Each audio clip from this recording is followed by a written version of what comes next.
A muscle or movement, depending on if you're training for size or strength, needs to be trained. What's up? 筋肉翻訳です。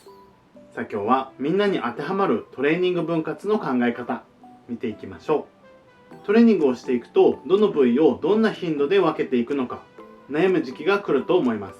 人によって週に何度するか目的など違いがあるので数字などでは型にはめることができないんですが、今回はみんなに当てはまる考え方をクリスチャンさんが話をしてくれています。前半はボディビル以外のスポーツのためのトレーニングについて、中盤頃から筋肉を大きくするためのトレーニングの分け方について話をしてくれています。早速見ていきましょう。どうぞ。It's funny because a lot of people ask me what's my training split and how do you split the body up? Because to me, that's always been the least important element of programming. Because to me, really, a training split is only a way to divide the task you're doing during the week. Now, is there such a thing as a perfect training split? No. First of all, nobody trains the same number of days. I mean, I've used many various splits myself. Some people like to train 3 days a week. Some people like to train 4, 5, 6, 7 days a week. So they can't use a universally best training split. But besides that, there are many proven scheme splits that can be used depending on what you're trying to accomplish.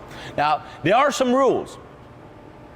For example, if I'm training for performance, I like to use personally, for performance, I like to use either a whole body approach or an upper-lower split.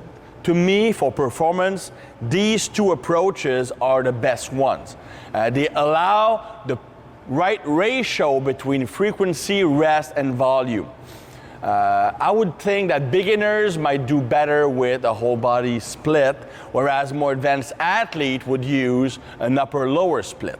If they want to train a lot, then we use an upper-lower split 6 days a week. So 3 of each. If they want to train 4 days a week, it's going to be twice each. So it's a pretty proven way to split the body up. If you're training for size, you have a lot more options. Really, the only rule that's important, in my opinion, a muscle or movement, depending on if you're training for size or strength, needs to be trained at least twice a week. You need to hit something either directly or indirectly twice a week, at least. That's the rule number 1. Second rule, don't negatively affect the subsequent training day. So for example, don't train chest on Monday and shoulder on Tuesday, because the shoulder will not be performed optimally, because pressing exercise on the chest will fatigue the shoulder. So I wouldn't do that personally. So these really are the 2 rules you have to follow when doing a training split. Otherwise, everything works. If you hit something twice a week and you don't have any negative carryover, your split will work. Now, the third rule you could apply is the more frequently you train, the less volume you can do. I mean, both are pretty much inversely related. If frequency goes up, volume has to go down. Basically, the overall volume during the week is pretty stable regardless of how many days a week you're training. So if frequency goes up, volume goes down. You must hit everything at least twice, and you must not have any negative carryover. If these rules are respected, your split will work. You should focus more about exercise selection, training methods, and loading parameters. These are the things that really count. さあ、いかがでしたでしょうか。この3つのルールを守ることを考えながら自分のスケジュールに合わせれば OK ということですね。またクリスチャンさんが言っていたマイナスの面っていうのは、そもそもどの筋肉がどの動きで働くのか、その種目ではどの筋肉が使われているのか、こういったことが分かっていないと疲労を持ち越してしまうかどうかも分からないですよね。それもまた知っていってください。みんなはどのように分割をしていますか？コメント欄で教えてください。